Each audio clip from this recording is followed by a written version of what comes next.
দেখুন বন্ধুরা, এটা নিরামিষ পুঁই, এই সয়াবিন, আলু, শসা সব দিয়ে একটা নিরামিষ সবজি।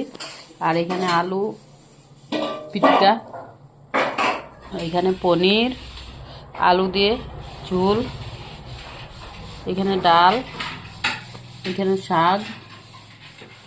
দেখুন, দেখে বলবেন কীরকম হয়েছে। ভালো লাগলে লাইক কমেন্ট শেয়ার করে দেবেন।